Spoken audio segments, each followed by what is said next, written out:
സ്വാധീനം ചെയ്തവരെ പറ്റി പറയുമ്പോൾ ഭാര്യ നിഷയെ പറ്റി പറയാറുണ്ട്. അത് ഏതൊക്കെ രീതിയിലാണ്?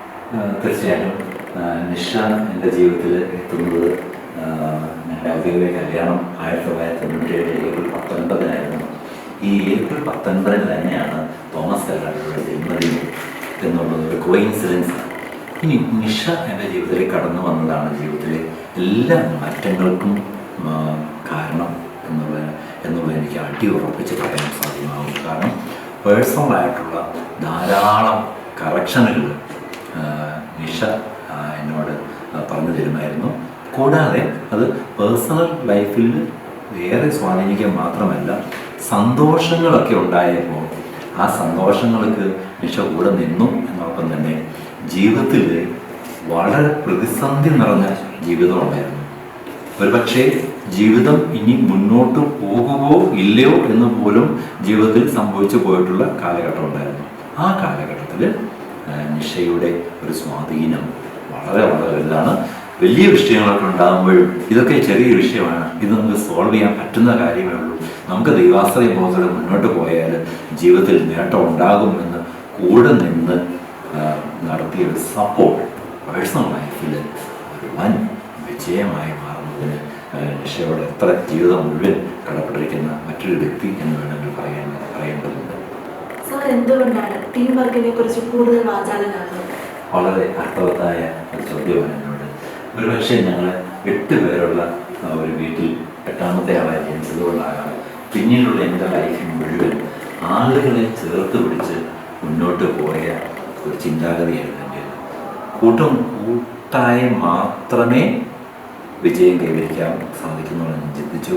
അങ്ങനെ കൂട്ടായ പ്രവർത്തനങ്ങളാണ് മേലോ കോളേജിൽ 100% പാസിലേക്കും പിന്നീട് റാങ്ക് നേട്ടങ്ങളിലേക്കും ഒക്കെ ഉണ്ടായപ്പോഴും ഞാൻ അതിനകത്തൊരു ടീം പ്ലെയറായി മാറി എന്നുള്ളതാണ് ഏറ്റവും പ്രധാനപ്പെട്ട സത്യം.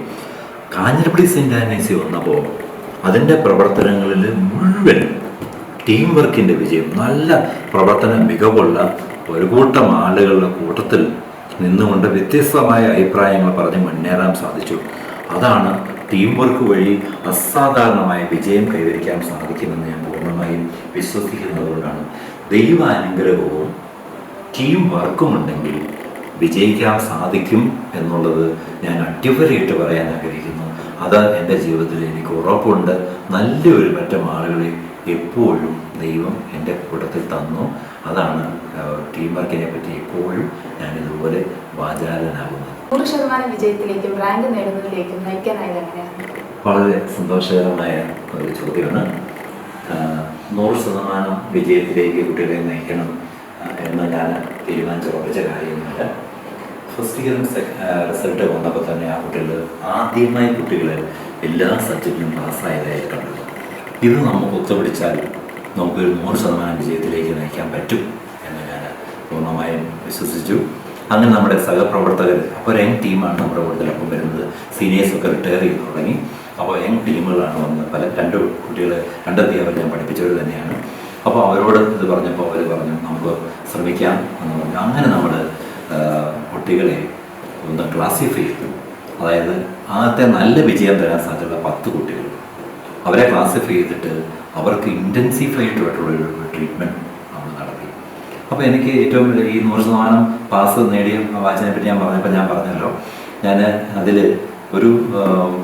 ഞാനില്ലാത്തൊരു ദിവസം ഈ കുട്ടികൾ വളരെ ഒഫൻഡഡ് ആയി. എന്തോ ഒരു കാര്യമാണ് ഡിപ്പാർട്ട്മെൻറ്റ് പ്രസിഡന്റ്. അപ്പോൾ അവർക്ക് ഇന്നത്തെയും അന്നത്തെയും മതി അവർ ചിന്തിച്ചത് ഇന്റേണൽ മാർക്കിൽ പിടിക്കാമെന്നാണ്. ഞാൻ ചിന്തിച്ചത് അങ്ങനെയല്ല. അത് കുട്ടികൾ പിന്നീട് സാക്ഷ്യപ്പെടുത്തിയിട്ടുണ്ട്. ഞാൻ ചിന്തിച്ചത് ഒരു മോട്ടിവേഷൻ ക്ലാസ്, നമുക്ക് 2 ദിവസത്തെ മോട്ടിവേഷൻ ക്ലാസ് അറേഞ്ച് ചെയ്യും. എന്നിട്ട് ഈ ഡിപ്പാർട്ട്മെൻറ്റിൽ കയറി വഴക്കുണ്ടാക്കിയ കുട്ടികളെ നേരെ നമ്മൾ ഡൈവേർട്ട് ചെയ്ത് തിരിച്ചു.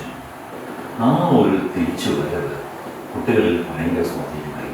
അവർ പിന്നീട് ചില പുറകോട്ട് നിൽക്കുന്ന കുട്ടികൾ 85% മുതൽ 80% വരെ മാർക്ക് പ്ലസ് 1 നേടിയ കുട്ടികളെ കൊണ്ടാണ് നമ്മൾ 100% വാങ്ങിയെടുക്കാൻ സാധിക്കുന്നത്. ആ സമയത്താണ് ഒരു കുട്ടിയുടെ പേരൻറ്റിന് വളരെ ബുദ്ധിമുട്ടുണ്ടായി. അതൊക്കെ ഞങ്ങൾ സോൾവ് ചെയ്ത് കൊടുക്കാൻ സാധിച്ചു. അങ്ങനെ ദൈവത്തോട് പ്രത്യേകം പ്രാർത്ഥിച്ച് ഒരുങ്ങി ആ കുട്ടികളെ പ്രത്യേകം പ്രോത്സാഹിപ്പിച്ചതുകൊണ്ടാണ് 100% വിജയത്തിലേക്ക് നിൽക്കുന്നത്. റാങ്ക് നേടാൻ പറ്റുന്നതെന്ന് പറഞ്ഞാൽ ഒരുമാതിരി പഠിക്കുന്ന കുട്ടികൾ ഞങ്ങൾ ദീർഘമായ എഫേർട്ടിനെ തുടർന്ന് അവിടെ വരാൻ തുടങ്ങി. ആ കുട്ടികൾ ഇങ്ങനെ ക്ലാസിഫൈ ചെയ്തിട്ട് ബുക്കിൽ ഫസ്റ്റ് ഇയർ വരുമ്പോൾ തന്നെ ഒരു ബുക്ക് എടുത്ത് വെച്ചിട്ട് ബുക്കിൽ ഞാൻ ആ കുട്ടികളുടെ കംപ്ലീറ്റ് ബയോഡേറ്റയും അവരുടെ ടാലൻറ്റുകൾ നമ്മൾ എഴുതും. അത് ഞങ്ങൾ പേഴ്സണൽ റെക്കോർഡ് ചെയ്യും. ആ ടാലൻറ്റുകൾ പിന്നീട് വന്ന മാർക്കുകളും ഓരോ സെമസ്റ്ററിലെ മാർക്കുകളും ഈ ബുക്ക് രേഖപ്പെടുത്തും. റിട്ടൺ ഈ രേഖപ്പെടുത്തി വെച്ച ആ ബുക്ക് വെച്ചിട്ട് അവസാനം സോഷ്യൽ ആകുമ്പോൾ സോഷ്യലിൽ ഒരു ഫുൾ ഡേ സോഷ്യലാണ്, ഞാൻ ഫുൾ ഡേ സോഷ്യലിൽ ഇടിക്കും. കുട്ടികളെല്ലാം അവിടെ എക്സ്പീരിയൻസ് പറയും. എക്സ്പീരിയൻസ് പറയുമ്പോൾ ഈ ബുക്ക് വെച്ചിട്ടാണ് പോകുന്നത്. നീ അന്ന് വന്നപ്പോൾ സി എക്കാരനാകാം എന്ന് പറഞ്ഞ് വന്നയാളാണ്, ഇപ്പോൾ എവിടെ വരെ എത്തി നമ്മുടെ ചോദ്യം ഉണ്ടാകും. അത് ഫസ്റ്റ് ക്ലാസ്സിൽ തന്നെ നമ്മൾ പറയും. ഫസ്റ്റ് ക്ലാസ്സിൽ നമ്മൾ ബ്രിഡ്ജ് പ്രോഗ്രാം നടത്തുമ്പോൾ തന്നെ ഞങ്ങളിതുപോലെ സാധാരണമായ ഗോൾ സെറ്റിങ്ങിനെ പറ്റിയൊക്കെ പറഞ്ഞ് കുട്ടികളിൽ ഉണർവ് ശ്രദ്ധിക്കാൻ വേണ്ടി പ്രത്യേകം ശ്രദ്ധിക്കും. അപ്പോൾ ഈ ബുക്ക് നമ്മെ നന്നായിട്ട് പിന്നീട് സഹായിച്ചെന്ന് പിന്നീട് കുട്ടികൾ ഇത് സാക്ഷ്യപ്പെടുത്തിയിട്ടുണ്ട്. അന്ന് ആ ബുക്ക് വെച്ചിട്ട് എഫേർട്ട് നടത്തുമ്പോൾ ഈ ബുക്ക് കൊണ്ട് വലിയ നേട്ടം ഉണ്ടാകുമെന്നൊന്നും ഞാൻ ചിന്തിച്ചുറപ്പ് ചെയ്ത കാര്യമില്ല. കുട്ടികളുടെ ക്ലാസിഫിക്കേഷനും അവർക്ക് പ്രത്യേക നോട്ടുകൾ, നല്ല മാർക്കുള്ള കുട്ടികൾക്ക് നല്ല നോട്ടുകൾ പ്രത്യേകം കൊടുക്കും. അവരെ കൂടുതൽ പ്രോബ്ലം ചെയ്യിപ്പിക്കും, കൂടുതൽ അസൈൻമെന്റ്സുകൾ അവർക്ക് കൊടുക്കും. മാർക്ക് കുറഞ്ഞ കുട്ടികൾ പാസിന് വേണ്ടി ശ്രമിക്കും. അപ്പോൾ ഈ മാർക്ക് കൂടിയ കുട്ടികളെ യൂണിവേഴ്സിറ്റി ആവറേജോട് നോക്കിയിട്ട് അതിലേക്ക് നിങ്ങൾ ഇനിയും മേടിക്കേണ്ട മാർക്ക് 35 മാർക്ക് കൂടെ മേടിക്കണം, അല്ലെങ്കിൽ 42 മാർക്ക് കൂടെ മേടിക്കണം എന്ന് പറഞ്ഞ് ബോധ്യപ്പെടുത്തും. എന്നിട്ട് അവരോട് കൂടുതൽ സമയം ചെലവഴിക്കും. അതാണ് റാങ്ക് നേട്ടങ്ങളിലേക്ക് പോയത്. റാങ്ക് ഒന്നും ഞാൻ നേടിയെടുത്ത നേട്ടങ്ങളല്ല, ഇതെല്ലാം ദൈവത്തിൻ്റെ കാരണയാലും എൻ്റെ കൂടെ നിന്ന വ്യക്തികളുടെ വളരെ ഹാർഡ് വർക്കായിട്ടുള്ള എഫേർട്ടിനാലും സാധിച്ചതാണ്. ഞാൻ അതിനൊരു ഉപകരണമായി എന്ന് മാത്രമേ ഉള്ളൂ. ഒരു സ്ഥാപനത്തിൽ മാത്രമാണ് സാറ് ജോലി ചെയ്തിട്ടുള്ളത്. അപ്പോൾ അവിടുത്തെ മേലധികാരികളെ കുറിച്ചും അവിടെ ചെയ്തിട്ടുള്ള സംഭാവനകളെ കുറിച്ചും സാറ് പറയുമോ? മോളെന്ന് ചോദിച്ചത് വളരെ ഇൻട്രസ്റ്റിംഗ് ആയിട്ടുള്ള ഒരു ചോദ്യമാണ്. ഏറെ അഭിമാനത്തോടെ പറയാൻ പറ്റുന്ന ഒരു ചോദ്യമാണ് മോളോട് ചോദിച്ചത്. 1990 കോളേജ് അധ്യാപകനാകുന്നു. പിന്നീട് PhD അവാർഡ് ചെയ്യപ്പെട്ട് കഴിഞ്ഞപ്പോൾ ലേഖനങ്ങൾ എഴുതിയെങ്കിൽ മാത്രമാണ് അപ്രൂവ് ജേർണലിസ്റ്റില്ലാത്ത ആർട്ടിക്കിൾസ് വന്നെങ്കിൽ മാത്രമേ കോളേജിന് PG ഗ്രാൻഡ് കിട്ടത്തുള്ളൂ. അപ്പോൾ ഈ PG ഗ്രാൻഡ് കിട്ടുന്നതിന് മുമ്പ് തന്നെ ഒരു കഥയുണ്ട്. 7/10/1991 BCom ആരംഭിക്കുന്നത്. ഈ BCom ആരംഭിക്കുന്നത് ഒരേ സമയം ടിൻ ഓബ്ജക്റ്റീവാണ്. എനിക്ക് എൻ്റെ പോസ്റ്റ് പെർമനൻ്റ് ആക്കണം, അപ്പോൾ BCom ആരംഭിക്കണം. അതുകൊണ്ട് BCom ആരംഭിക്കുന്നതിന് വേണ്ടി ഞങ്ങൾ ഭയങ്കരമായ ശ്രമം നടത്തിയതിനകത്ത് അന്നത്തെ ആ കോളേജിൻ്റെ മാനേജരായിരുന്നുള്ള മോസ്റ്റ് ഡോക്ടർ KJ സാമുവൽ തിരുമേനി, പ്രൊഫസർ CC ജേക്കബ്, അതോടൊപ്പം തന്നെ അന്നത്തെ പൂഞ്ഞാറിന് MLA ആയിരുന്ന ശ്രീ PC ജോർജ്, എൻ്റെ ബ്രദറായിട്ടുള്ള തോമസ് കല്ലമ്പള്ളി, ഞങ്ങൾ ഇത്രയും പേരുടെ വിശാന്തമായ എഫേർട്ടിനെ തുടർന്നിട്ടാണ് അവിടെ BCom 7/10/1991 ആരംഭിക്കുന്നത്. ആ കോളേജിന് ആദ്യം എണീച്ച കോഴ്സ് BA ഇക്കണോമിക്സ് ആയിരുന്നു. ഈ BA ഇക്കണോമിക്സ് മാറ്റി BCom അനുവദിച്ചതെന്നുണ്ടെങ്കിൽ ദീപികമ ഇടപെടലാണ് കോളേജ്. കാരണം അന്നുണ്ടായിരുന്ന കോളേജുകളെല്ലാം അപ്ഗ്രേഡ് ചെയ്ത് ഡിഗ്രി കോളേജ് ആക്കുന്ന വഴിയിലാണ് ഞങ്ങൾ ഭയങ്കരമായ ഒരു എഫേർട്ട് ഇട്ടു. അച്ഛൻ റവറൻ PJ ജോസഫ് എന്ന് വിളിക്കുന്ന അച്ഛന് EJ ഡാനിയൽ എന്ന് വിളിക്കുന്ന അച്ഛനും കൂടെ ചേർന്നാണ് ഈ BCom കോഴ്സ് നമുക്ക് ആരംഭിക്കുന്നത്. അന്ന് മിനിസ്റ്ററായിരുന്ന TM ജേക്കബ് സഹായിച്ചു. പിന്നീട് 1999 ഡിസംബർ 23, 1999 MCom ആരംഭിക്കുന്നത്. വളരെ നീണ്ട കാലത്തെ എൻ്റെ ഒരു എഫേർട്ടാണ് ആ കോളേജിന് MCom നേടിയെടുക്കാൻ സാധിച്ചത്. രാഷ്ട്രീയപരമായ ഇടപെടൽ ധാരാളം നടത്താൻ സാധിച്ചു. കോളേജ് മാനേജ്മെൻറ്റിൽ നിന്നും അന്ന് KJ സാമുവൽ തിരുമേനി നൽകിയ പിന്തുണ മാത്രമേ ഉള്ളൂ, PV ജോസഫ് അച്ഛൻ നൽകിയ പിന്തുണ മാത്രമേ ഉള്ളൂ. ബാക്കി രാഷ്ട്രീയപരമായ നീക്കങ്ങൾ മുഴുവൻ നടത്തിയത് ഞാൻ ഒറ്റയ്ക്കാണ്. പിന്നീട് റിസർച്ച് സെൻറ്റർ ആരംഭിച്ചു. റിസർച്ച് സെൻറ്റർ ആരംഭിക്കുന്നതിൻ്റെ ഞങ്ങളുടെ എക്സ്പേർട്ട് കമ്മിറ്റി റിപ്പോർട്ടുകൾ പോലും എഴുതുന്നത് കോളേജിലിരുന്നല്ല, അത്രയ്ക്കും രീതിയിൽ സ്വാധീനം നടത്തി പൊളിറ്റിക്കൽ ഇന്റർഫിയറൻസ് നടത്തിയതാണ് ആ കോളേജിന് റിസർച്ച് സെൻറ്റർ ആരംഭിച്ചത്. അപ്പോൾ BCom-ഉം MCom-ഉം റിസർച്ച് സെൻറ്ററും ആരംഭിക്കുക മാത്രമല്ല ഞാൻ ചെയ്തിട്ടുള്ളത്. ഏറെ അഹങ്കാരത്തോടു കൂടി അതേസമയം എളിമയോടുകൂടി പറയാൻ പറ്റുന്ന ഒരു കാര്യമാണ്.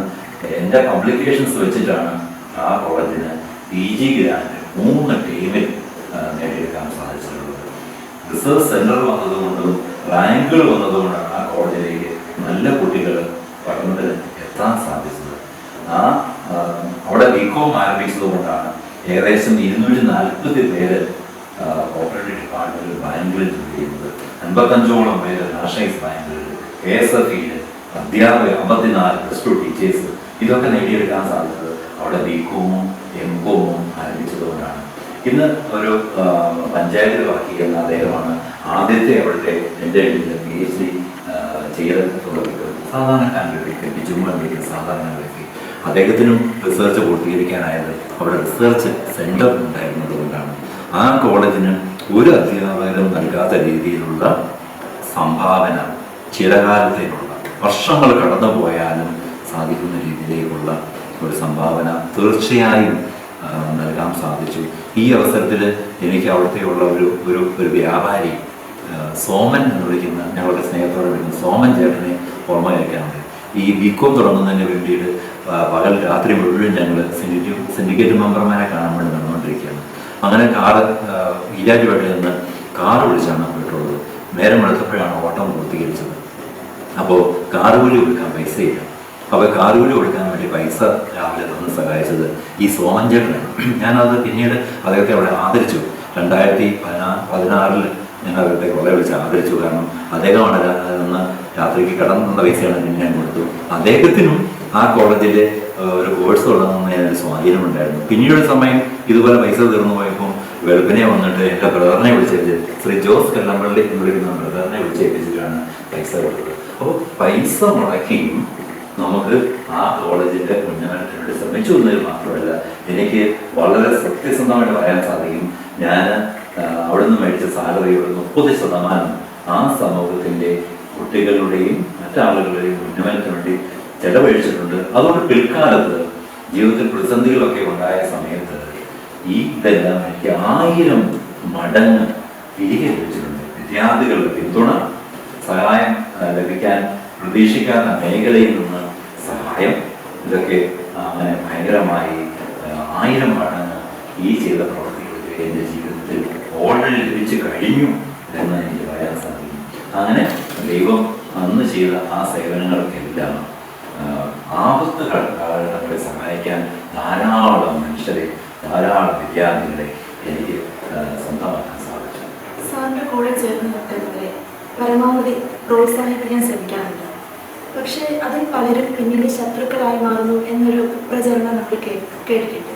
ഇതിനെന്തെങ്കിലും കാരണമാണ്? ഒറ്റ വാക്കിൽ ഉത്തരം പറയാൻ ബുദ്ധിമുട്ടുള്ള ഒരു ചോദ്യമാണ് അനീഷ എന്നോട് ചോദിച്ചിരിക്കുന്നത്. ഒരു പക്ഷേ അങ്ങനെ ചേർന്ന് നിന്നവർ എന്നെപ്പറ്റി പറയുമ്പോൾ അങ്ങനെ പറയാറുണ്ട്. ഞാനും ചിലപ്പോഴൊക്കെയും അങ്ങനെ ചിന്തിക്കാറുണ്ട്. കൂടെ നിൽക്കുന്നവർക്ക് ഞാൻ എപ്പോഴും എൻ്റെ അതായത് ഒരു ഓർമ്മ വെച്ചാൽ നല്ല ഒരു പൊതുരംഗത്തേക്ക് വന്നതിന് ശേഷം കൂടെ നിൽക്കുന്നവർക്ക് നേട്ടം ഉണ്ടാകുമ്പോൾ ഇതെല്ലാം കൂടെ നിന്നവരാണ് നേടിയത്, അത് ഞാനല്ല എന്നെപ്പോഴും ഞാൻ ആവർത്തിച്ച് പറയുന്ന ഒരു സ്വഭാവം എനിക്കുണ്ട്. അപ്പോൾ അവരെല്ലാം പൊതുവെ തോന്നും അത് അവർ വലിയ എഫേർട്ടൊന്നും എടുത്തില്ലെങ്കിലും അവരാണ് ഈ നേട്ടം നേടിയെന്ന് തോന്നിയേക്കാം. പിൽക്കാലത്ത് അവരുടെ മനസ്സിലേക്ക് ചിലപ്പോൾ ഒരു ചിന്ത ഉണ്ടാവും, ഇയാളില്ലെങ്കിലും ഇതൊക്കെ നമുക്ക് നേടിയെടുക്കാവുന്ന കാര്യം മാത്രമേ ഉള്ളൂ എന്ന് ചിന്തയുണ്ടാവും. അപ്പോൾ അവർ താരതമ്യേന നമ്മൾ അവരെ റീഡ് ചെയ്യുന്നത് ചിലപ്പോൾ തെറ്റും. എന്നോട് നിലപേരിച്ച മുഖത്ത് നോക്കി എന്നോട് പറഞ്ഞൊരു കാരണമാണ്, നിനക്ക് നിന്റെ കൂടെ നിൽക്കുന്ന ആളുകളെ മനസ്സിലാക്കാൻ ഉള്ള ശേഷിയില്ലാതെ പോകുന്നുണ്ടോ എന്ന് ഞാൻ സംശയിക്കുന്നു. അത് തീർച്ചയായിട്ടും ശരിയാണ്. ഞാൻ അന്ധമായി ആളുകളെ വിശ്വസിക്കുന്ന ആളാണ്. പൂർണ്ണമായി വിശ്വസിക്കും. പക്ഷേ ജന്മനാളിൻ്റെയും കൂടി പ്രത്യേകത ഉണ്ടായിരിക്കും. ആളുകളെ ഞാൻ പെട്ടെന്ന് വിശ്വസിക്കും. ഈ ആളുകൾ പലവിധമാണ്. അവർക്ക് ചില സാഹചര്യങ്ങളിൽ ഇങ്ങനെ ശത്രുക്കളായി ചേർന്നവർ എന്ന് മാത്രമല്ല, അവർ എൻ്റെ ജീവിതത്തിൽ വളരെ നാശം വിതച്ച മനുഷ്യരുമുണ്ട്. അത് വിദ്യാർത്ഥികളായി ഇരുന്നവരുമുണ്ട്, സഹപ്രവർത്തകരായി ഇരുന്നവരുമുണ്ട്, അധ്യാപകരായി നമ്മൾ ബഹുമാനിച്ച് പോന്നിരുന്ന വ്യക്തികൾ. അവർ വെറും ശമ്പളം മേടിച്ച് അധ്യാപകരായതാണോ എന്ന് സംശയിക്കുന്ന 2 വ്യക്തികൾ എൻ്റെ മനസ്സിലുണ്ട്. അവർ ഒരുപക്ഷെ എല്ലാവരും വളരെ സന്തോഷമായി വിജയിച്ച് പോകണം എന്ന് ആഗ്രഹിച്ചപ്പോഴും അവർ റിട്ടയർമെന്റിന് ശേഷം അവരിരുന്ന ഒരു സാഹചര്യത്തിൽ അവർക്ക് അല്പം പൈസ കിട്ടിക്കൊണ്ടിരുന്നത്, പണിയെടുക്കാതെ പൈസ കിട്ടിക്കൊണ്ടിരുന്നത് നഷ്ടപ്പെട്ടു പോയപ്പോൾ ശത്രുക്കളായി മാറിയ ആളുകളുണ്ട്. അനീഷ പറഞ്ഞത് ഒരു ആദേശികമായ ചോദ്യമാണ്. ചിലരൊക്കെ അങ്ങനെ ശത്രുക്കളായിട്ട് മാറിയിട്ടുണ്ട്. എങ്കിലും അതിലേറെ നമുക്ക് മിത്രങ്ങളെ സമ്പാദിക്കാൻ സാധിച്ചു. ആ ഓപ്പൺനെസ് ഇങ്ങനെ റെയറായിട്ടുള്ള 2-3 കേസുകൾ തീർച്ചയായിട്ടും ജീവിതത്തിലുണ്ടെന്നല്ലാതെ അതിൽ കൂടുതൽ മിത്രങ്ങളെ ദൈവം എനിക്ക് സമ്മാനിച്ചിട്ടുണ്ട്. പ്രൊഫഷണൽ ജലസ് എന്ന് പറയുന്നത് അധ്യാപകർക്കിടയിൽ എപ്പോഴെങ്കിലും ഉണ്ടായിട്ടുണ്ടോ? അങ്ങനെ ഒരു സിറ്റുവേഷൻ സാറിൻ്റെ ജീവിതത്തിൽ എപ്പോഴെങ്കിലും നടന്നിട്ടുണ്ടോ? വളരെ അർത്ഥവത്തായ ഒരു ചോദ്യമാണ്. അധ്യാപകർക്ക് ഇടയിൽ, പ്രത്യേകിച്ചും വിവരമുള്ള അധ്യാപകർക്കിടയിൽ പ്രൊഫഷണൽ ജലസ് ഉണ്ടെന്ന് ഞാൻ വിശ്വസിക്കുന്നില്ല. പക്ഷേ അധ്യാപനത്തെ ഒരു തൊഴിലായി കാണുന്നവർ ഉണ്ടെങ്കിൽ അവർ തീർച്ചയായിട്ടും പ്രൊഫഷണൽ ജലസ് ഉണ്ടാവും. കാരണം വാങ്ങുന്ന ശമ്പളത്തിൽ മാത്രമാണ് അവർ ചിന്തയെങ്കിൽ തീർച്ചയായും അസാധാരണമായി പ്രവർത്തിക്കുന്ന അധ്യാപകർക്ക് കാര്യത്തെക്കുറിച്ച് ജലസ് ഉണ്ടാവും. ഈ ചോദ്യത്തിന് ഞാനൊരു ഉദാഹരണം കൂടി പറയാൻ എനിക്ക് ആഗ്രഹമുണ്ട്. 2016 എനിക്ക് മേലുകാവ് എൻട്രി വെയർ കോളേജിൻ്റെ DDO എന്ന് പറയുന്ന പ്രിൻസിപ്പൽ ഇൻചാർജാണ്, ഡ്രോയിങ് ആൻഡ് ഡിസ്പേഴ്സിംഗ് ഓഫീസറാണ്. പിന്നീട് അവർ ഒരു പ്രിൻസിപ്പലിനെ അവിടെ നിയമിക്കുന്നതിന് വേണ്ടി ശ്രമിച്ചു. അവർക്ക് പ്രിൻസിപ്പൽ വന്ന് ചാർജ് എടുത്തിട്ട് ഒരു 7-ാം ദിവസം മറ്റോ റിസൈൻ ചെയ്തു. അപ്പോൾ സീനിയർ മോസ്റ്റ് അധ്യാപകനായ എന്നോട് പ്രിൻസിപ്പലാകാൻ വേണ്ടി ആവശ്യപ്പെട്ടു. പക്ഷേ സാങ്കേതികമായ ആരോഗ്യപരമായ കാരണങ്ങളാൽ ഞാൻ ഈ പ്രിൻസിപ്പൽഷിപ്പ് എടുത്തില്ല. അപ്പോൾ അന്നത്തെ സഭയുടെ അധികാരിയായിരുന്ന ശ്രീ TL സാംകുട്ടി എന്ന് വിളിക്കുന്ന വ്യക്തിയും ഡോക്ടർ ജോസ്മോൻ എന്ന് വിളിക്കുന്ന വ്യക്തിയും എന്നെ വിളിച്ചിട്ട് പ്രിൻസിപ്പൽഷിപ്പ് എത്ര കാലം വേണമെങ്കിലും അറിയുന്നവരെ എടുക്കണമെന്നുള്ളത്. ഞാനത് ചില സാങ്കേതിക കാരണങ്ങളാലും പ്രത്യേക ഉപദേശങ്ങൾ സ്വീകരിച്ചതിനാലും ഞാൻ സ്വീകരിച്ചില്ല. പക്ഷേ പിന്നീട് ഇത് ജീവിതത്തിൽ വലിയ വില കൊടുക്കുന്നതിന് ഇടയാക്കി. അന്നത്തെ ആ പ്രിൻസിപ്പൽ സ്ഥാനം വേണ്ടെന്ന് വെച്ചത് പിന്നീട് ചിലർക്ക് ഭയങ്കരമായ അസൂയയിലേക്കും പിന്നീട് അത് വലിയ വഞ്ചനയിലേക്കും ഒക്കെ വഴിവെച്ചു എന്ന് എനിക്ക് ബോധ്യപ്പെട്ടിട്ടുള്ള കാര്യമാണ്. അവർ അന്നത്തെ കോളേജിൻ്റെ മാനേജർ ഒന്നൊരു അഭിപ്രായ വോട്ടെടുപ്പ് നടത്തി ആരെയാണ് അവിടെ പ്രിൻസിപ്പലാക്കേണ്ടത്. 20 അധ്യാപകർ മാത്രമുണ്ട്. ഞാൻ ഉൾപ്പെടെയുള്ള 20 അധ്യാപകർ ചോദിച്ചു. 18 അധ്യാപകർ എൻ്റെ പേര് പറഞ്ഞു. ഒരു അധ്യാപകൻ നിഷ്പക്ഷത പാലിച്ചു. ഞാൻ എൻ്റെ അഭിപ്രായത്തിന് വിലയില്ല. അപ്പം അതിനെ തുടർന്ന് അവർക്ക് അല്പം ബുദ്ധിമുട്ട് മാനേജ്മെൻറ്റ് മേഖലയിൽ ഉണ്ടായതായിട്ട് എനിക്ക് പിന്നീട് മനസ്സിലായി. സാങ്കേതിക കാരണങ്ങളുണ്ടായിരുന്നു. അധ്യാപകർക്ക് ഞാൻ മുമ്പേ പറഞ്ഞതുപോലെ വെറും തൊഴിലാളിയായിട്ടുള്ള അധ്യാപകർക്കിടയ്ക്ക് ജലസുണ്ട് എന്ന് എനിക്ക് പൂർണ്ണ വിശ്വാസമുണ്ട്. അങ്ങനെ ഒരു ജലസിന് പിന്നീട് ജീവിതത്തിൽ ഞാൻ ഇടയാകുകയും ചെയ്തു. അതിൽ 2 പേര് അധ്യാപക ലോകത്തിൽപ്പെട്ട ആളുകൾ വിരമിച്ചതിന് ശേഷം ഇവിടെ ഒരുപക്ഷെ എന്നെ ശമ്പളം മേടിച്ച് പഠിപ്പിച്ച് അധ്യാപകർ എന്ന ഖ്യാതി നേടിയ 2 പേർ പിന്നീട് ജീവിതത്തിലെ കനത്ത നാശം ലഭിക്കുന്നതിന് വേണ്ടി ശ്രമം നടത്തി. പക്ഷേ ദൈവത്തിൻ്റെ അനുഗ്രഹത്താലും ബാക്കി എന്നെ പഠിപ്പിച്ചിട്ടുള്ള എല്ലാ അധ്യാപകരും ഒന്നടങ്കം എന്നെ അനുകൂലിച്ചതിനാലും പ്രത്യേകിച്ച് professor Mathew Varghese sir, James sir, CA Thomas sir പോലുള്ള പേര് എടുത്തു പറയുന്നത് അവരെപ്പോലെ വളരെ മാതൃകാക്കിയ ശ്രമങ്ങളാൽ അവർ തൻ്റെ ശിഷ്യനെ ഉയർത്തണം എന്ന് ചിന്തിച്ചിട്ടുള്ള വ്യക്തിയാണ് പ്രൊഫസർ അഗസ്റ്റിൻ തോമസ് എന്ന് പറയുന്ന അന്നത്തെ ഡിപ്പാർട്ട്മെൻറ്റും യൂണിവേഴ്സിറ്റിയിലൊക്കെയാണ്. അത് പിന്നീട് കോളേജിലെ ലൈഫിൽ നന്നായിട്ട് ചെയ്യുന്ന വ്യക്തികളോട് തരം താഴ്ന്ന സ്വഭാവമുള്ള അധ്യാപകർക്ക് ജലസ് ഉണ്ട് എന്നും എനിക്ക് പൂർണ്ണ വിശ്വാസമുണ്ട്. അങ്ങനെ ഒരു ഇൻസ്റ്റൻസ് ജീവിതത്തിൽ എനിക്ക് പ്രത്യേകം എടുത്തു പറയാനും ഉണ്ട്. ജീവിതത്തിൻ്റെ റിട്ടയർമെൻറ്റ് എന്ന് പറയുന്നത് വിശ്രമ ജീവിതമാണല്ലോ. പക്ഷെ ഇപ്പോഴും സാറ് ജോലിയിലാണ്. അതിനുള്ള കാരണം? തീർച്ചയായിട്ടും റിട്ടയർമെൻറ്റ് എന്ന് പറയുന്നത് സാധാരണ സെൻഡ് ഓഫ് മീറ്റിങ്ങുകളൊക്കെ സംഘടിപ്പിക്കുമ്പോൾ വിശ്രമ ജീവിതം ഉള്ള സന്തോഷപ്രദമാകട്ടെ എന്നാണ് ആശംസിക്കുന്നത്. ഇവിടെ എന്നെ സംബന്ധിച്ച് അധ്യാപനം എന്ന് വിളിക്കുന്നത് ഒരു പാഷനായി കരുതുന്നയാളാണ്. പ്രിൻസിപ്പലായിരിക്കുന്നതിലും അപ്പുറം ഒരു അധ്യാപകനായി പോകുന്നതാണ് എനിക്ക് ഇന്നും ഇഷ്ടം. കാരണം കുട്ടികളോട് നമുക്ക് ഡെയിലി സംവദിക്കാൻ സാധിക്കും, നമുക്കുള്ള അറിവുകൾ പങ്കുവയ്ക്കാൻ സാധിക്കും, അറിവുകൾ അപ്ഡേറ്റ് ചെയ്യാൻ സാധിക്കും. അധ്യാപനത്തോടും വിദ്യാഭ്യാസ സ്ഥാപനങ്ങളോടും എനിക്ക് ഒരു ഭയങ്കരമായൊരു ബന്ധമാണുള്ളത്. അതുകൊണ്ടാണ് റിട്ടയർമെൻറ്റ് കഴിഞ്ഞ ഉടൻ തന്നെയും ഈ കോളേജിൻ്റെ പ്രിൻസിപ്പലായി കോളേജിലെ ചെയർമാൻ ബെന്നി തോമസ് എന്നെ നിയമിച്ചത്. അത് ഞാൻ വളരെ സന്തോഷത്തോടു കൂടിയാണ്. കൂടുതൽ ഇഷ്ടമാണ് ഈ മേഖല, ഈ ജോലി. എനിക്ക് ജോലിയായി തോന്നിയിട്ടില്ല, ഭാരമായി തോന്നിയിട്ടില്ല. ഭയങ്കര ആവേശത്തോടെ, ഭയങ്കര സന്തോഷത്തോടെ ചെയ്യുന്ന ഒരു മേഖലയാണ് അധ്യാപനം എന്നുള്ളതാണ് എൻ്റെ അഭിപ്രായം. സെൻറ് ആൻഡ്രൂസ് കോളേജിൻ്റെ പ്രിൻസിപ്പൽ എന്ന നിലയിലുള്ള ജീവിതാനുഭവത്തെക്കുറിച്ച് പറയാം. തീർച്ചയായും സെയിൻറ്റ് ആൻ്റണീസ് എന്ന് പറയുമ്പോൾ തന്നെ ഞാൻ എൻ്റെ ഇടവപ്പള്ളിയുടെ പേരും സെയിൻറ്റ് ആൻ്റണീസ്, അവിടുത്തെ സ്കൂളിൻ്റെ ആരംഭം, എൻ്റെ പേരും ആൻ്റണി, അപ്പോൾ നിരപ്പേലച്ചൻ്റെ പേര് ആൻ്റണി. അങ്ങനെ സെയിൻറ്റ് ആൻ്റണീസ് എന്ന് വിളിക്കുന്നത് ഭയങ്കര ഒരു ഹരവും ഒരു ആവേശവുമാണ്.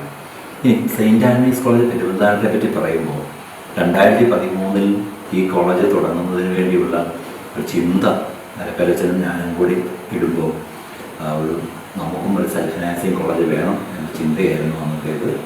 അങ്ങനെ നമ്മുടെ കോളേജ് ഇവിടെ ഉണ്ടായി.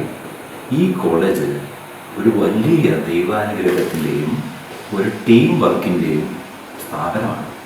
ഇത് ലോകത്തിലുള്ള സകലമാനം ജനങ്ങൾക്കും ഇത് അസാധാരണമായ പ്രവൃത്തി ചെയ്യുന്ന സാധാരണക്കാരുടെ ഒരു കൂട്ടായ്മയാണ് ഈ cent Antony's group of institutions എന്ന് വിളിക്കുന്നത്. വെറും സാധാരണക്കാരാണ്. ഈ അവസരത്തിൽ ഞാൻ വളരെ സ്നേഹത്തോടെ ഓർക്കുന്നത്, നിരപ്പേലക്ഷൻ കഴിഞ്ഞാൽ ശ്രീ ബെന്നി തോമസ് അസാധാരണ ഒരു വ്യക്തിത്വമാണ് ഈ കോളേജിൽ ചേർന്നത്. വ്യക്തി ജീവിതത്തിൽ സ്വാധീനിച്ചവരുടെ പട്ടികയിൽ അദ്ദേഹത്തിൻ്റെ നിർലോഭമായ സഹായ സഹകരണം, അദ്ദേഹത്തിൻ്റെ തീരുമാനം എടുക്കാനുള്ള കഴിവ്, എന്നോടുള്ള കരുണയും കരുതലും ബെന്നി സാറിനെ പോലെ ജീവിക്കുന്ന ഒരു വലിയ വ്യക്തിത്വത്തിന് ഉടമയാണ് അദ്ദേഹം. എൻ്റെ ജീവിതത്തിൽ ഒരു 3 ജന്മം ജനിച്ചാൽ പോലും തീർക്കാത്ത കടപ്പാട് ഈ കോളേജിലെ ചെയർമാൻ ശ്രീ ബെന്നി തോമസിനോട് എനിക്കുണ്ട്. പിന്നീട് പ്രൊഫസർ ബാബു ജോസഫ്, അദ്ദേഹം അസാധാരണമായ സംഘാടകനാണ്. അദ്ദേഹം നല്ലൊരു അധ്യാപകനാണ്. ആരായിരിക്കണം ഒരു അധ്യാപകനെന്ന് കൂടെ പറയുന്ന വ്യക്തിത്വമാണ് പ്രൊഫസർ ബാബു ജോസഫ്. ഈ കോളേജിൻ്റെ മുൻ പ്രിൻസിപ്പലാണ്. പിന്നീട് ഈ കോളേജിനെ പറ്റി പറയുമ്പോൾ ശ്രീ ടിജോമൻ ജേക്കബ്, 2012 ഞാൻ കോളേജിൻ്റെ ഓണററി സെക്രട്ടറി ആകുമ്പോൾ അദ്ദേഹം ഫിനാൻസ് മാനേജറായിട്ട്, ഫിനാൻസ് ഓഫീസറായിട്ട് വരുന്നു. ഞങ്ങൾ തമ്മിലുള്ള ഒരു അടുപ്പം എന്ന് വിളിക്കുന്നത് വളരെ വലുതാണ്. ജോസാനണിയും ഒക്കെ ചേർന്ന ഒരു ടീമിലാണ് ഞങ്ങൾ പ്രവർത്തിച്ചു വന്നത്. ഇവിടെ ഇപ്പോൾ നമ്മുടെ Suvarna miss, Bobby K Mathew sir, Lasni miss, അതോടൊപ്പം തന്നെ രതീഷ് സാറ് അടങ്ങുന്ന വൈസ് പ്രിൻസിപ്പൽമാരുടെ ഒരു നിര, അക്ഷയ മോഹൻദാസ്, അതോടൊപ്പം തന്നെ ഷാൻഡി മിസ് അടങ്ങുന്ന ഒരു സ്റ്റാഫ് സെക്രട്ടറിമാരുടെ നിര, ജസ്റ്റിൻ ജോസ് നേതൃത്വം കൊടുക്കുന്ന ഒരു ഓഫീസ് നിര, കൂടാതെ എന്തിനും ഏതിനും സഹായിക്കാൻ സന്നദ്ധമായി നിൽക്കുന്ന ഹഠപരിപാലകന്മാരുടെ ഒരു ഭയങ്കരമായ സാന്നിധ്യം. നന്മ മാത്രം പ്രവർത്തിക്കണം, കുട്ടികൾക്ക് നല്ലത് മാത്രം വരണം എന്ന് ചിന്തിക്കുന്ന നല്ലൊരു ടീച്ചേഴ്സിൻ്റെ കൂട്ടായ്മ. ഇങ്ങനെ ഇനിയും നമുക്ക് കൂടുതൽ ചെയ്യണം, കൂടുതൽ ചെയ്യാം എന്ന് എപ്പോഴും പറയുന്ന സഹപ്രവർത്തകരായ 77 പേരാണ് ഈ കോളേജിലേക്കുള്ളത്. അവരുടെ ഒരു പിന്തുണയും പ്രോത്സാഹനവും ഈ കോളേജ് വിജയത്തിലേക്ക് നയിക്കുന്നതിന് ഇടവരുത്തിയിട്ടുണ്ട്. പ്രത്യേകിച്ചും നമ്മൾ NAAC അക്രഡിറ്റേഷൻ നമുക്ക് നേടാൻ സാധ്യമായി, UGC 2F നമുക്ക് നേടാൻ സാധിച്ചു, റാങ്ക് നേട്ടങ്ങൾ നമുക്ക് കൊയ്തെടുക്കാൻ സാധിച്ചു. ഇപ്പോൾ നമ്മൾ AICTE അംഗീകാരത്തിന് ശ്രമിക്കുന്നു. ഇതൊക്കെ ഒരു ടീം നിന്ന് ചെയ്യുക. അപ്പോൾ ടീമിന് മുന്നിൽ ചുമ്മാ ഒരു ടീം പ്ലെയറായി നമ്മൾ നിന്നാൽ മാത്രം മതി. ഈ സെയിൻറ്റ് ആൻ്റണീസ് ടീം വർക്കിൻ്റെ അസാധാരണമായ പ്രവർത്തനങ്ങളുടെ ദൈവാശ്രയ ബോധത്തോടെ പ്രവർത്തിക്കുന്ന ഒരു സമൂഹത്തിൻ്റെ നേർ സാക്ഷ്യമാണ് എന്ന് എനിക്ക് ആത്മാർത്ഥതയോടെ ഹൃദയം തൊട്ട് എനിക്ക് പറയാൻ സാധിക്കും. അത്രയ്ക്കും നന്മ നിറഞ്ഞ നല്ലവരായ ഒരു കൂട്ടം ആളുകൾ കൂടുതലാണ്. ഞാൻ എടുത്തു പറയാൻ ആഗ്രഹിക്കുന്നു ടിജോമൻ ജേക്കബിനെ പോലുള്ളവരുടെ, അതോടൊപ്പം തന്നെ അക്ഷയ മോഹൻദാസിനെ പോലുള്ളവരുടെയൊക്കെ ഒരു പ്രവർത്തനം, നമ്മുടെ ജസ്റ്റിനയുടെ പ്രവർത്തനം ജീവിതത്തെ സ്വാധീനിച്ച വ്യക്തിത്വങ്ങളാണ്. ഇനിയും സാർ എന്താണ് നമുക്ക് ചെയ്യേണ്ടത്, അല്പം കൂടി നമുക്ക് ചെയ്യാം എന്ന് പറയുന്ന ഒരു കൂട്ടം ആളുകളുടെ കൂട്ടത്തിലാണ് ഞാൻ ജീവിച്ചു പോകുന്നത്. അതുകൊണ്ട് സെയിൻറ്റ് ആൻ്റണീസ് ടീം സ്പിരിറ്റ് വഴി അസാധാരണ കാര്യങ്ങൾ നേടിയെടുക്കുന്ന ആളുകളാണ്. എൻ്റെ മോളിൽ ശ്രീ ബെന്നി തോമസ് എന്തൊരു പാഷൻ സ്പിരിറ്റാണ് അദ്ദേഹത്തിന്. ദിവസം 18 മണിക്കൂറിലേറെ വർക്ക് ചെയ്യുന്ന ഒരു വ്യക്തിത്വം, പണം നിർലോഭമായ സാമൂഹിക പുരോഗതിക്ക് വേണ്ടി ഉപയോഗിക്കുന്ന ഒരു വ്യക്തിത്വം, തൻ്റെ കുടുംബം പോലും മറന്ന് ഈ സ്ഥാപനത്തെ നെഞ്ചിലേറ്റിയ വ്യക്തിയാണ് ശ്രീ ബെന്നി തോമസ്. അങ്ങനെ ബെന്നി തോമസിൻ്റെ നേതൃത്വത്തിൽ ഞങ്ങൾ ജീവനക്കാർ ഇത്രയും പേര് ഒന്നിച്ച് ചേർന്ന് കഴിയുന്നു. ഈ കോളേജും ഈ സ്ഥാപനവും നിരപേരച്ചൻ്റെ മെമ്മറിയിൽ നിരപേരച്ചൻ പ്രതീക്ഷിച്ചതുപോലെ അതിനപ്പുറത്തേക്കും പോകുന്ന ഒരു വലിയ സംഭവമായി, സംരംഭമായി, ഈ നാടിനും നാട്ടുകാർക്ക് ഗുണം ചെയ്യുന്ന വലിയൊരു പ്രസ്ഥാനമായി മാറും. അത് ദൈവാനുഗ്രഹം പ്ലസ് ടീം വർക്ക് പ്ലസ് അസാധാരണമായ ലീഡർഷിപ്പ്, ഇത് എല്ലാം ചേരുന്നതാണ് ബെന്നി തോമസിൻ്റെ ലീഡർഷിപ്പ് ആണ് എന്നത് എനിക്ക് നിസ്സംശയം ആത്മാർത്ഥമായി സത്യസന്ധമായി എനിക്ക് ഹൃദയത്തോട് ചേർത്ത് പറയാൻ സാധിക്കും. ഇത്രയും വർഷത്തെ അധ്യാപക ജീവിതത്തിൽ നിന്നും ഒരു അധ്യാപനം കൊടുക്കാൻ പറ്റിയ അഡ്വൈസ്? തീർച്ചയായിട്ടും നീണ്ട അധ്യാപനം എന്ന് പറഞ്ഞാൽ എനിക്ക് വളരെ കുറവാണ്. 34 വർഷം എക്സ്പീരിയൻസ് മാത്രമേ ഉള്ളൂ. വലിയ ദീർഘകാലമായി അധ്യാപകരായിട്ടുള്ള ആളുകളുണ്ട്. എന്നെ ഏറെ സ്വാധീനിച്ച വ്യക്തിത്വങ്ങളിൽ അധ്യാപക രംഗത്തെ സ്വാധീനിക്കപ്പെട്ടത് എന്ന് വിളിക്കുന്നത് രവീന്ദ്രനാഥ് ടാഗോർ പറഞ്ഞിട്ടുണ്ട്, കത്തി എരിയുന്ന മെഴുകുതിരിക്ക് മാത്രമാണ് പ്രകാശം പരത്താൻ സാധിക്കുന്നത്. ഇത് കത്തി എരിയുന്നത് കൊണ്ട് അന്തരീക്ഷ ഓക്സിജനെ കളക്ട് ചെയ്ത് അത് കത്തുന്നുള്ളൂ. അധ്യാപകർ നമുക്ക് ചുറ്റും നടക്കുന്ന സംഭവങ്ങൾ നന്നായി പഠിച്ച് അപ്ഡേറ്റ് ചെയ്യണം. എന്നിട്ട് കത്തി എരിയുന്ന നാളങ്ങളായി മാറുമ്പോൾ മറ്റുള്ളവർക്ക് പ്രകാശം. കത്തി എരിയുക എന്ന് പറഞ്ഞാൽ വേദനാജനകമാണ്, വളരെ വേദനാജനകമായ ഒരു കാര്യമാണ് കത്തുക, അല്ലെങ്കിൽ എരിയുക എന്ന് വിളിക്കുന്നത്. ഇത് രണ്ടും ഉള്ളവർക്ക് മാത്രമാണ് നല്ല അധ്യാപകരാകാൻ സാധിക്കുന്നതുകൊണ്ട് അധ്യാപകരെല്ലാം അപ്ഡേറ്റ് ചെയ്യണം. കൂടാതെ മറ്റുള്ളവർക്ക് വേണ്ടി ജീവിതത്തിൻ്റെ ഒരു ഭാഗം മാറ്റിവെക്കുവാൻ തയ്യാറാകണം. അവർ ഒരുപക്ഷെ പണം ചെലവഴിക്കണം എന്ന് ഞാൻ പറയില്ല, സമയം അവരുടെ ടാലൻറ്റുകളും ചെലവഴിക്കാൻ സാധിച്ചാൽ മറ്റുള്ളവർക്ക് നല്ല മാതൃകയാകും. അങ്ങനെ നല്ല മാതൃകയാകുമ്പോഴും നമ്മൾ എല്ലാ അക്ഷരാർത്ഥത്തിലും എല്ലാവരും വിജയിച്ചു എന്നർത്ഥമില്ല.